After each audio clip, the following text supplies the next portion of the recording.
Desaku kecil dan tenang, terletak di antara bukit hijau dan hamparan sawah yang tak pernah sepi dari suara jangkrik. Di ujung desa, ada sebuah sungai yang airnya begitu jernih hingga dasar batu-batunya terlihat jelas.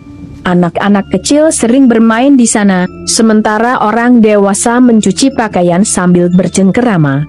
Tapi menjelang senja, sungai itu selalu tampak berbeda, lebih sunyi, lebih dingin, seperti menyimpan sesuatu. Hari itu, setelah sekolah, aku dan 3 sahabatku, Rani, Dila, dan Siska, sepakat mandi di sungai. Cuaca begitu panas, keringat menempel di seragam, dan pikiran kami cuma ingin menyegarkan diri. "Jangan lama-lama, ya. Udah mau maghrib," pesan Buminah, tetangga yang kami lewati di jalan. Suaranya serak, tapi matanya tajam, seolah memperingatkan sesuatu yang lebih dari sekadar waktu salat. Kami hanya tertawa, menganggapnya lelucon. Begitu sampai di sungai, matahari mulai condong. Air memantulkan warna keemasan, angin membawa aroma tanah basah. Aku menjejakkan kaki ke dalam air, dingin menelusup sampai ke tulang. Tapi rasanya menenangkan. "Wah, segar banget," seru Rani, menyipratkan air ke arahku. Aku tertawa, tapi entah kenapa dadaku terasa berat. Di antara riak air, aku sempat melihat sesuatu di seberang sungai, seperti bayangan seseorang berdiri diam di balik pepohonan. Aku memicingkan mata. Mungkin cuma ranting, pikirku. Namun, ketika aku menunduk, air yang tadinya bening tampak beriak pelan, seolah ada sesuatu yang ikut berenang di bawah permukaannya. Air sungai sore itu terasa semakin dingin, seolah perlahan menelan kehangatan tubuhku. Matahari mulai tenggelam di balik bukit, menyisakan cahaya jingga yang redup di permukaan air. Rani dan Dila masih asik berenang ke tengah, sementara Siska duduk di batu besar sambil menyisir rambutnya. Aku berdiri di tepi, memandangi riak yang entah kenapa tampak berbeda. Kadang terasa seperti bergerak sendiri, padahal tidak ada arus kuat di sungai itu. Kalian ngerasa airnya aneh nggak sih?" tanyaku pelan. Rani hanya tertawa. "Kamu tuh, kebanyakan nonton cerita horor," katanya sambil menyiprat air ke arahku. Aku membalas tawa, tapi dalam hati ada rasa tak nyaman yang sulit dijelaskan. Saat aku melangkah sedikit ke depan, sesuatu menyentuh pergelangan kakiku, lembut tapi dingin, seperti helaian rambut basah. Aku terlonjak, menatap ke bawah. Tidak ada apa-apa, hanya air bening dan bayangan wajahku sendiri. Aku menatap lebih lama, tapi wajah yang kulihat di air tersenyum. Padahal aku tidak sedang tersenyum. Aku mundur spontan. "Teman-teman, ada sesuatu di air." Siska menoleh malas. "Ya ampun, kamu tuh penakut banget." Tapi sebelum aku sempat membalas, angin berhembus kencang, membuat dedaunan bergetar. Air di sungai tiba-tiba beriak meski tak ada yang bergerak. Dari balik pepohonan seberang, terdengar suara lirih, seperti perempuan bernyanyi pelan. Suaranya mendayu, sendu, tapi entah kenapa membuat bulu kuduku berdiri. Rani menatapku. "Kamu dengar, kan?" Aku mengangguk. Kami semua diam. Suara itu makin jelas, seperti berasal dari dasar sungai. Siska memutuskan berdiri. "Udah, yuk pulang aja. Udah maghrib ini." Kami semua mengangguk cepat, mengumpulkan barang. Tapi saat aku melangkah naik dari air, kakiku seperti tertarik sesuatu dari bawah. Aku menjerit kecil, berusaha melepaskan diri. Dalam sekejap, aku melihat, di dalam air, samar-samar, bayangan rambut panjang terurai, melambai seperti rumput laut, dan wajah pucat dengan mata kosong menatap ke arahku. Aku menjerit keras, menarik kaki sekuat tenaga. Rani segera menarik tanganku, membantuku naik ke tepi. Air di bawah kami bergolak pelan, lalu tenang kembali. Semua terdiam. Hanya suara jangkrik yang terdengar. Apa tadi itu?" Dila berbisik. Aku tak sanggup menjawab. Tapi di ujung pandanganku, di sisi sungai yang gelap, kulihat sosok perempuan berambut panjang berdiri memandangi kami. Tubuhnya diam, wajahnya tak terlihat. Kami semua spontan lari tanpa menoleh lagi. Tapi saat aku sempat melirik sekali ke belakang, sosok itu sudah tidak ada. Hanya sisa riak kecil di air yang memantulkan cahaya jingga terakhir sebelum senja benar-benar hilang. Malam itu udara terasa aneh, lembab, tapi dingin. Sejak pulang dari sungai, tubuhku seperti kehilangan tenaga. Aku berbaring di kamar, menatap langit-langit yang remang diterangi cahaya lampu minyak kecil di sudut ruangan. Suara jangkrik di luar terdengar jauh, terlalu jauh, seakan desa ini sedang menahan napas. "Kenapa murung, nak?" tanya ibu dari luar kamar. "Masih kepikiran soal tadi sore?" Aku hanya menjawab singkat, "Gak, Bu. Capek aja." Ibu mengangguk dan menutup pintu, meninggalkanku sendiri. Tapi entah kenapa, setelah pintu tertutup, udara kamar berubah lebih dingin. Aku menarik selimut, mencoba memejamkan mata, dan di sanalah semuanya dimulai. Aku bermimpi berdiri di tepi sungai. Langit gelap, bulan samar tertutup awan. Di seberang sungai, kulihat seseorang berdiri. Tubuhnya mirip aku, pakaian, rambut, bahkan cara berdirinya sama persis. Tapi wajah itu kosong, hanya kulit pucat dengan senyum tipis yang perlahan melebar. Dia melangkah ke arahku, menembus air tanpa suara. Saat jaraknya tinggal beberapa langkah, dia berbisik dengan suara yang serak namun lembut. "Aku suka tempatmu." Aku terbangun dengan napas tersengal. Keringat dingin membasahi tubuhku. Tapi saat hendak bangkit, aku mendengar suara gemericik air di dalam kamar. "Dek." Aku menoleh ke arah lantai, ada bekas jejak air dari pintu menuju tempat tidurku. Aku menunduk, menyentuhnya, dingin, seperti air sungai. Rambutku pun terasa basah, padahal aku yakin sudah mengeringkannya. "Aku, tadi mimpi, kan?" gumamku gemetar. Tapi sebelum sempat menenangkan diri, dari sudut kamar terdengar bunyi cip-cip, air menetes perlahan dari tempat yang gelap. Aku memberanikan diri menatap ke sana. Di dinding, ada sesuatu seperti bayangan bergerak, samar, panjang, seolah rambut basah menempel dan meluncur turun perlahan. Aku mundur, menutup mulut agar tidak menjerit. Bayangan itu meneteskan air ke lantai, membentuk genangan kecil yang bergerak ke arah kakiku. Suara lirih terdengar di telingaku, suara perempuan yang sama seperti di sungai. "Kau sudah kubawa pulang." Lampu minyak bergetar tertiup angin yang tiba-tiba datang entah dari mana. Api redup itu hampir padam, dan dalam kegelapan yang menelan kamar, aku merasa ada sesuatu berdiri tepat di sisi ranjangku. Aku menutup mata rapat-rapat.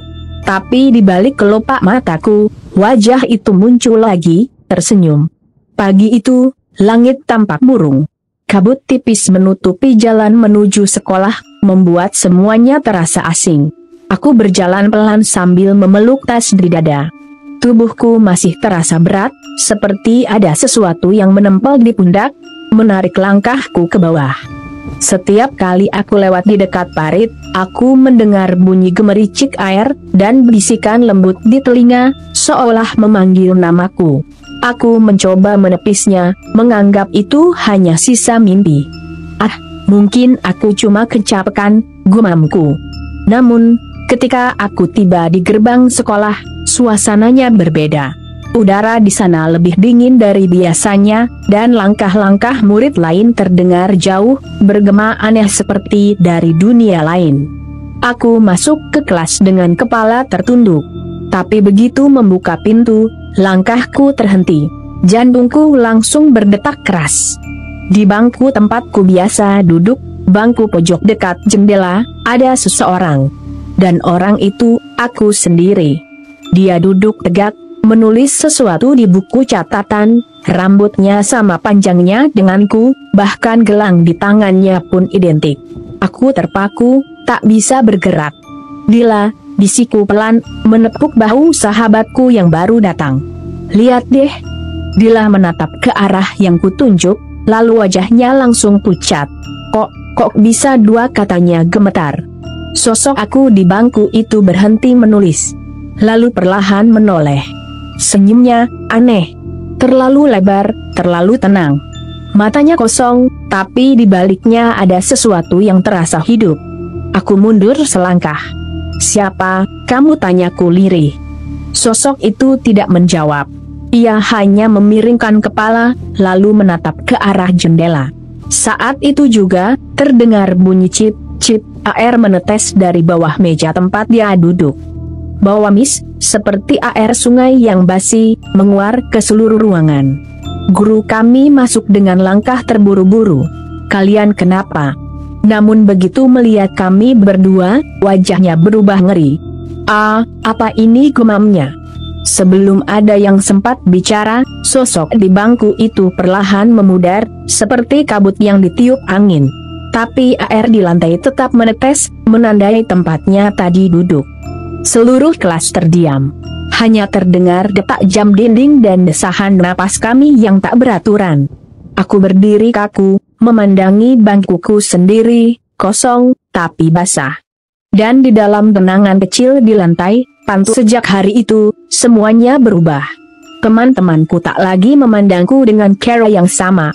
Setiap kali aku datang ke kelas, mereka tampak gugup, seolah tak yakin siapa yang sedang mereka lihat, aku, atau yang satunya lagi.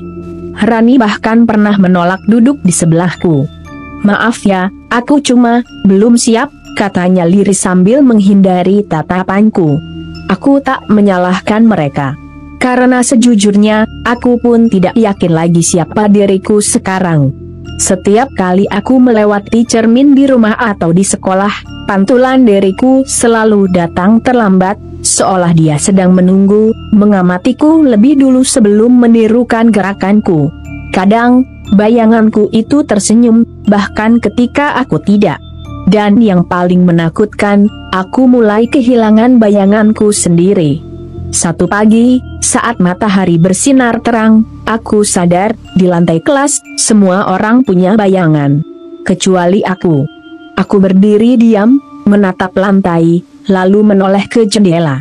Di luar sana, di balik kaca, kulihat diriku, versi lainku, berdiri di halaman sekolah, basah kuyup, rambut meneteskan air, menatap masuk ke arahku.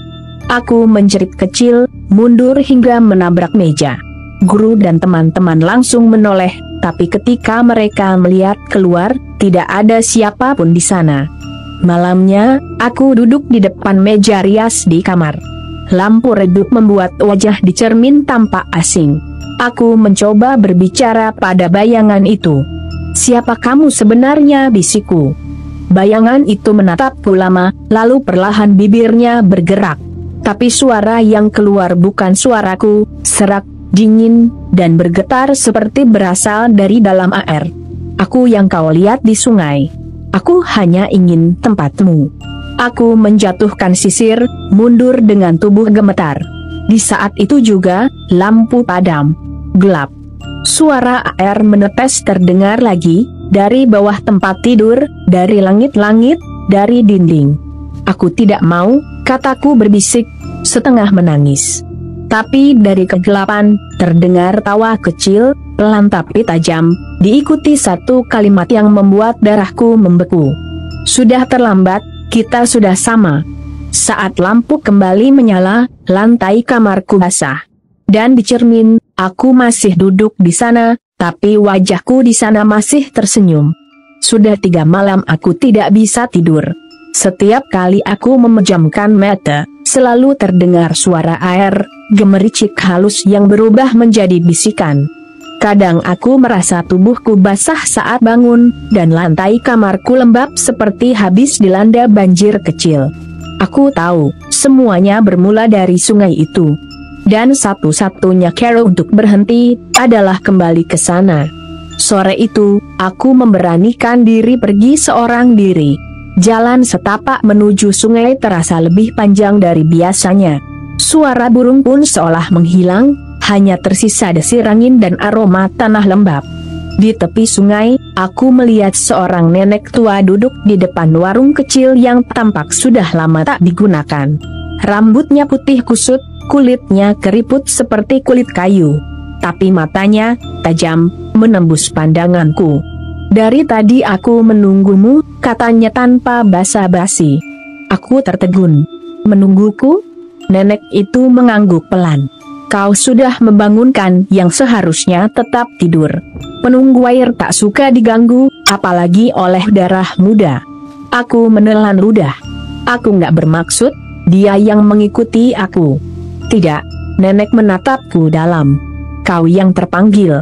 Air punya caranya sendiri memilih manusia.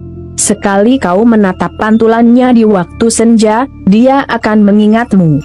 Aku menunduk, menggigit bibir. "Lalu, bagaimana cara menghentikannya?"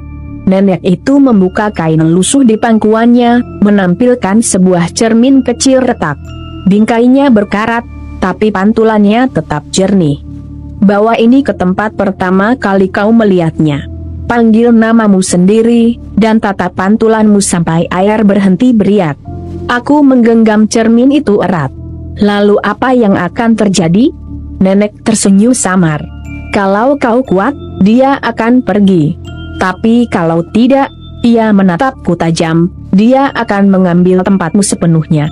Angin berembus, membawa aroma amis dari arah sungai. Airnya tampak tenang, tapi di bawah permukaannya, aku bisa merasakan sesuatu bergerak, menunggu.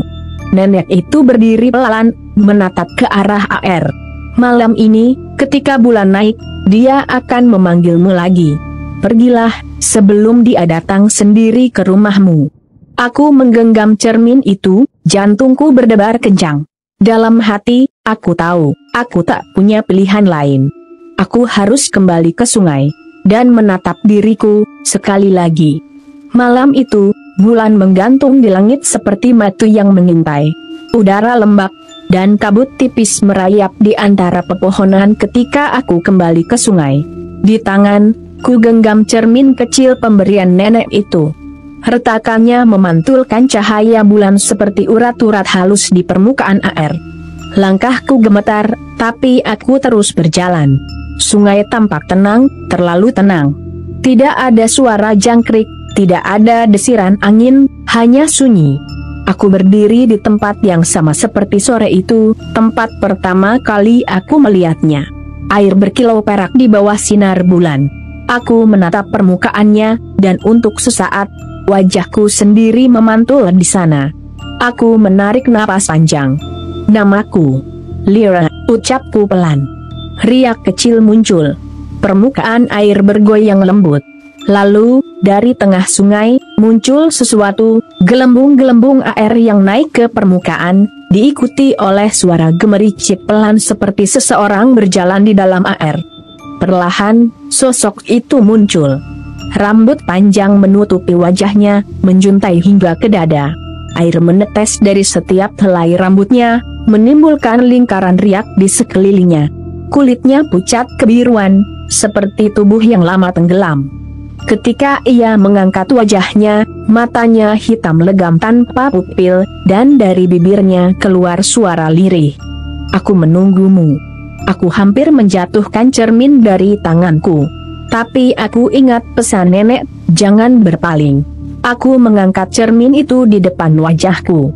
"Pergi," kataku gemetar. "Kau bukan aku." Sosok itu tersenyum samar, langkahnya mendekat, air di sekelilingnya berputar. "Aku cuma ingin hidup di duniamu." Air di bawahku mulai bergolak, seperti tangan-tangan tak terlihat mencoba menarikku masuk. Aku berteriak, tapi suaraku tenggelam oleh gemuruh air. Dengan sisa tenaga, aku menatap cermin retak itu.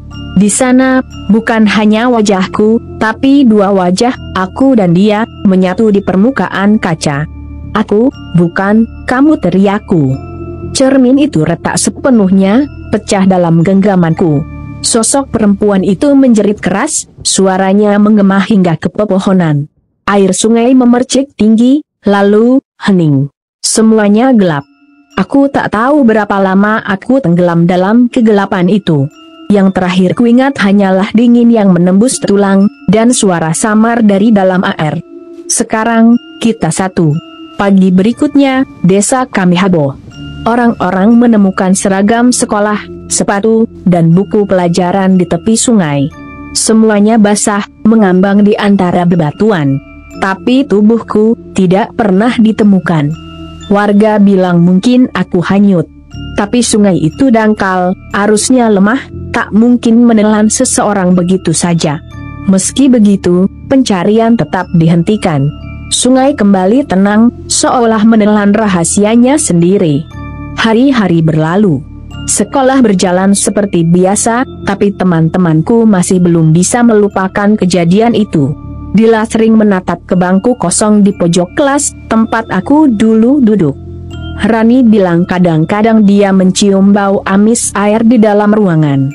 Sampai suatu pagi, sesuatu terjadi. Saat bel berbunyi dan guru masuk, Dila tiba-tiba membeku di ambang pintu. Rani menatap ke arah yang sama, wajahnya memucat. Guru pun menghentikan langkahnya. Di bangku pojok dekat jendela, aku duduk di sana. Rambutku tergerai rapi, seragamku kering, senyumku lembut seperti biasa. Aku menulis sesuatu di buku catatan, seolah tak ada yang aneh. Lira suara Dila bergetar. Aku menoleh perlahan. Mataku menatap mereka, datar, tapi di baliknya ada kilau gelap, dingin. Kenapa kalian melihatku seperti itu? Tanyaku dengan suara lembut. Guru berusaha mendekat, tapi langkahnya terhenti ketika air menetes dari bawah mejaku. Cip, cip. Bau amis memenuhi ruangan. Semua murid mulai panik. Dila berlari keluar, menjerit ketakutan. Tapi sebelum ia menutup pintu, ia menoleh sekali lagi, dan melihat sesuatu di jendela. Bayanganku di kaca tidak meniru gerakanku. Ia berdiri di luar, tersenyum lebar. Sejak hari itu, tidak ada yang berani duduk di bangku itu lagi. Kadang, saat malam hari penjaga sekolah lewat, ia mendengar suara langkah kaki basah di lantai kelas, diikuti suara tawa kecil seperti gema dari dalam air. Dan di buku catatan yang tertinggal di meja itu, di halaman terakhir, tertulis dengan tinta yang sudah luntur oleh air. Aku sudah kembali. Tapi yang pulang, bukan aku yang dulu. Mereka bilang kalau seseorang berani menatap ke kaca jendela kelas itu saat hujan turun, kadang akan terlihat dua bayangan, satu duduk di dalam, satu lagi berdiri di luar, menunggu. Menunggu siapapun yang berani.